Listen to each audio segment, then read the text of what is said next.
Berger, Terre des Hommes, Jean Zermatten, expert en droit de l'enfant, et Jean-Marc Richard, homme des médias, face à son public. Je trouve ça très grave qu'on ait besoin de passer par l'intermédiaire des médias pour se rendre compte que les jeunes vont mal. Lui, par contre, est en pleine forme, toujours charmant, toujours pimpant, toujours séduisant. François Pams. Quels sont les droits des enfants et des jeunes? Sont-ils réellement respectés en Suisse? Comment s'engager dans des actions sociales et humanitaires? Toutes les réponses à ces questions dans ce 7e numéro de Point Doc. Bonjour à tous. À l'occasion du 10e anniversaire de la signature, de la ratification même de la Convention des droits de l'enfant par la Suisse, nous avons voulu en savoir plus, sans hypocrisie ni langue de bois. Je vous demande donc d'accueillir pour un vrai débat sur ce plateau nos 3 invités. La première, c'est Muriel Langenberger. Bonjour. Vous êtes responsable des programmes suisses à Terre des Hommes et vice-présidente du réseau suisse des droits de l'enfant. À vos côtés, monsieur Jean Zermatten. Bonjour également. Bonjour. Merci d'être là avec nous. Vous êtes expert international pour les droits de l'enfant à l'ONU. Et puis, tout en bout, monsieur Jean-Marc Richard. Bonjour. Vous êtes animateur très engagé sur le plan social humanitaire, également ambassadeur des droits de l'enfant en Suisse. Exceptionnellement, vous avez un micro à main, parce que vous êtes assis sur le micro cravate et vous l'avez cassé tout à l'heure, c'est ça? Je casse toujours les micros et c'est mieux de me mettre un micro dans les mains parce que sinon je gesticule et Voilà. j'abîme mes voisins. Donc, comme ça, vous allez rester un peu plus calme. Mais c'est un vrai C'est débat, sûr. donc n'hésitez pas à parler. À vos côtés, bien sûr, en seconde partie d'émission, il y aura d'autres personnes, d'autres témoignages et toujours le public de Point Doc, très dynamique, qui va pouvoir réagir à n'importe quel moment.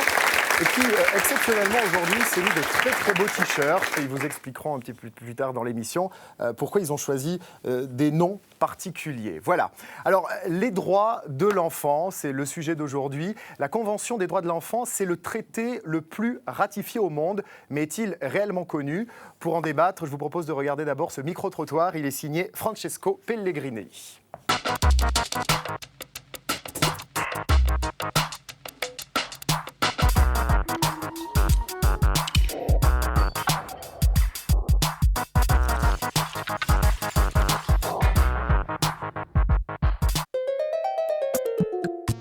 Est-ce que vous savez ce que c'est la Convention internationale des droits de l'enfant?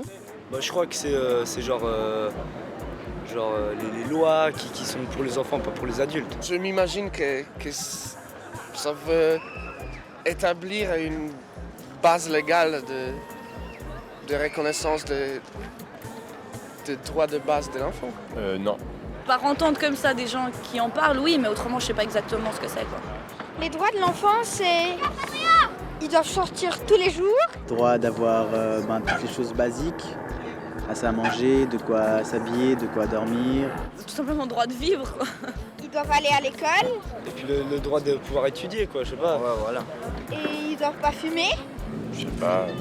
Le droit d'être nourri. Puis jusqu'à 18 ans d'être chez eux. Ce qui est drôle, je suppose pas que... Je pense qu'on a quand même oublié là-bas le droit de terrain de jeu, le droit de s'échapper de la ville, le droit de faire des bêtises, le droit d'être un petit voyou, le droit d'apprendre tout seul. Je pense pas que la société bourgeoise a compris ces droits-là dans leur convention. Est-ce que vous savez qui sont les pays signataires de cette convention? Aucune idée. Je sais pas du tout. Tous les pays qui se considèrent civilisés. Je connais quelques-uns, mais pas tous. Et surtout, je connais pas forcément qui ne l'a pas signé. États-Unis. Non. Tu rigoles, c'est vrai? Et à votre avis, la convention, elle est respectée dans les pays qui l'ont signée? Moi, je pense que pour le travail, ça peut être pas respecté. On est quand même fondamentalement une race de faux cul. Dans les pays en guerre, à mon avis, il n'y a pas de... Il n'y a plus de loi qui existe. Ça, c'est l'être humain qui signe d'un côté et puis fait comme il veut de l'autre.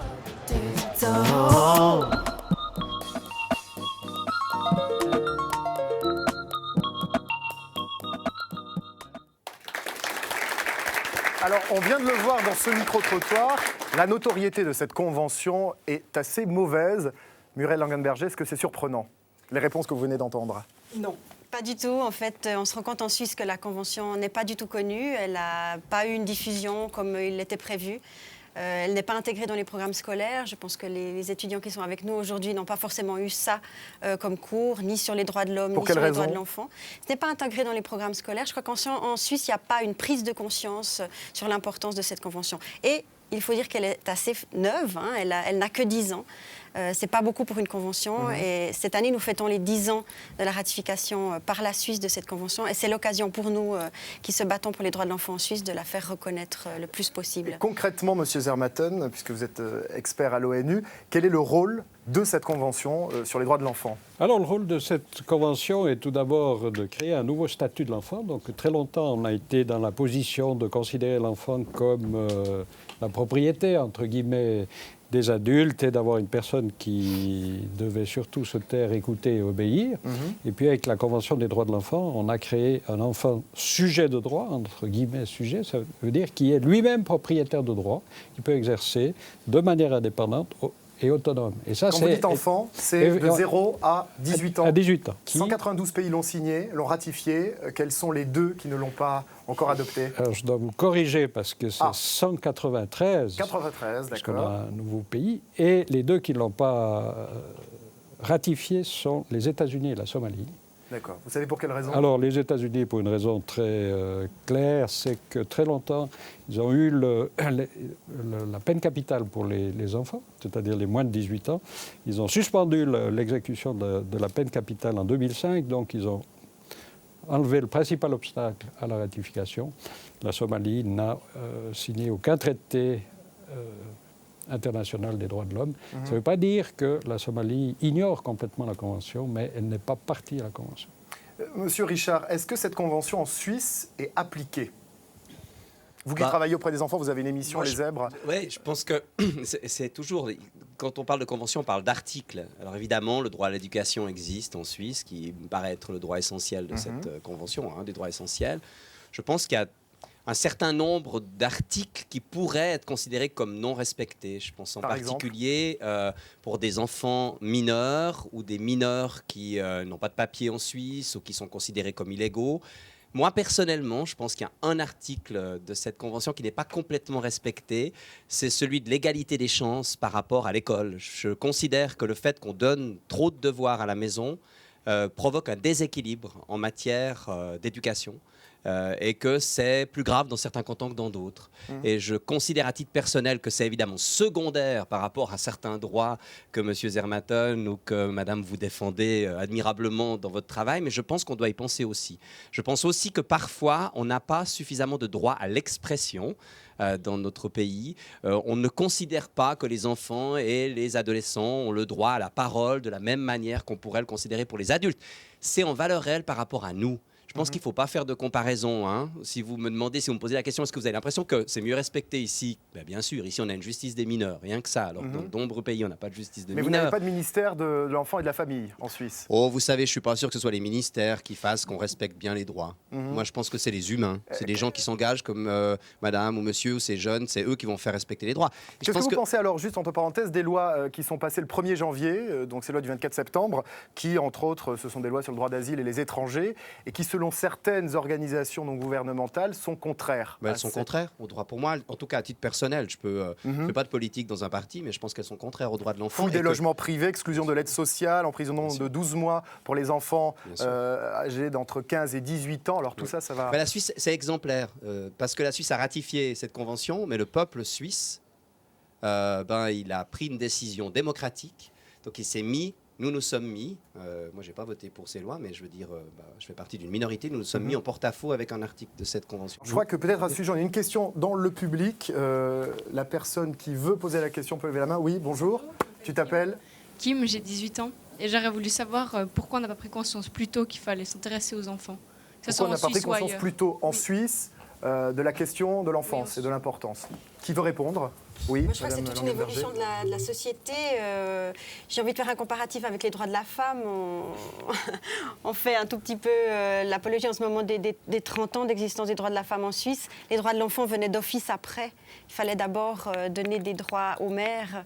Vous pensez que c'est la même chose? Oui. À mon avis, il y a une évidence absolue, c'est que pendant des années en Suisse, on a regardé ce qui se passait à l'étranger. On a dit, regardez, nous, on peut manger tous les jours, pratiquement. Nous, on a le droit à l'éducation, c'est gratuit. gratuit, l'éducation. Eux, donc on a regardé chez les autres tout ce qui n'allait pas. Et il y a beaucoup de choses. Cette question de comparaison, on va l'aborder tout à l'heure, effectivement. Et tout à coup, on s'est rendu compte qu'on pouvait aussi, sans devoir faire toujours notre mea culpa de Suisse calviniste, se poser des questions sur comment on pouvait améliorer les choses.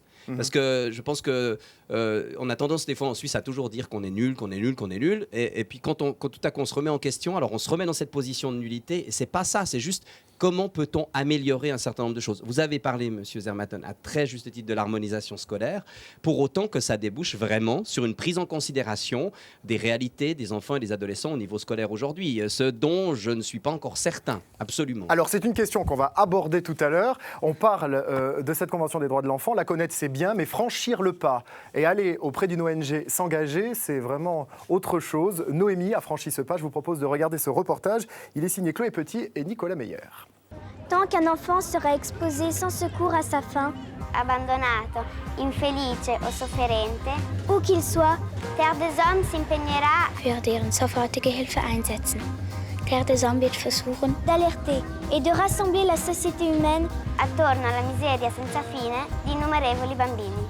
Auf die unsagbare Not ungezählter Kinder. D'innombrables enfants. Depuis 1960, Terre des Hommes s'investit sans compter pour les enfants dans le monde entier. Pour mener ses actions, l'organisation peut compter sur la motivation de ses bénévoles. En Suisse, ils sont plus de 2500 à s'engager et le meilleur capital de Terre des Hommes, c'est la disponibilité de ses bénévoles. Être disponible, ça veut dire savoir donner de son temps, mais sans trop en donner. Il faut juste donner ses disponibilités et puis s'y tenir. C'est un peu le contrat de confiance qu'on demande aux bénévoles. Mais il n'y a pas besoin d'avoir un engagement à 40%. On peut participer à une action, 3 actions à l'année, et c'est déjà un bon engagement. À Puy, nous avons suivi l'une de ces actions. Le 20 novembre, c'est la Journée internationale des droits de l'enfant et pour l'occasion, Terre des Hommes invite des écoliers à se mettre pendant quelques heures dans la peau des enfants qui vivent dans la rue. J'ai ciré des chaussures, j'ai vendu des cacahuètes et voilà.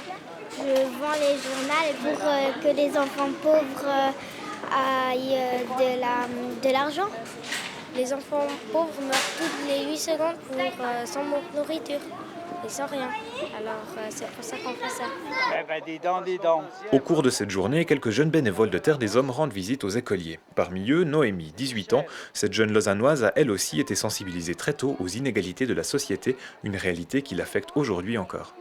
Quand on devient un petit peu plus grand, quand on va vers l'âge adulte, je trouve que c'est important d'être sensibilisé à ces problèmes-là. Et puis de ne pas les ignorer surtout. Parfois on a pris connaissance forcément par les médias, la télévision, les journaux. On arrive quand même à l'ignorer, à vivre sa vie. Puis c'est peut-être pas la meilleure chose que d'ignorer les problèmes que peuvent avoir d'autres gens qui n'ont pas eu la même chance que nous en fait d'être ici. En Suisse, les 2500 bénévoles de Terre des Hommes se répartissent en 50 groupes de travail. À Lausanne, le groupe Jeunes se réunit une fois par mois pour organiser ses actions locales. Il faudra discuter aujourd'hui de la projection de films. Je vous ai amené le flyer. Le but, récolter des fonds pour financer le travail de Terre des Hommes sur le terrain. Un des objectifs réels, c'est la récolte de fonds. Et le deuxième aussi, c'est entre nous d'avoir une certaine dynamique et de s'amuser aussi, de pouvoir avoir des actions qui sont en rapport avec ce que l'on aime faire, ce qu'on aime organiser. Tous les profils peuvent venir et s'ils se sentent intéressés, ils peuvent venir toquer à notre porte, on va les recevoir avec plaisir. S'investir de façon bénévole pour une ONG, c'est certainement le moyen le plus efficace de découvrir le monde de l'entraide. À l'heure où certaines agences proposent des voyages humanitaires dans des zones sinistrées, autant remettre l'église au milieu du village. Et la première chose qu'il faut bien se rendre compte, c'est qu'on ne va pas sauver le monde. On peut peut-être apporter une forme d'aide, de soutien, mais on n'est pas là pour être des régulateurs de conscience. L'engagement à ce niveau-là, il faut bien savoir dans quoi on s'engage, parce qu'on peut se retrouver dans un cas très différent du monde suisse-suisse dans lequel on vit, protégé, avec des valeurs qui sont très différentes. Pourtant, de son côté, Noémie décide de s'investir de manière individuelle. L'humanitaire, elle veut le vivre sur le terrain. Je vais au Burkina Faso. Je vais travailler en fait dans une école d'enfants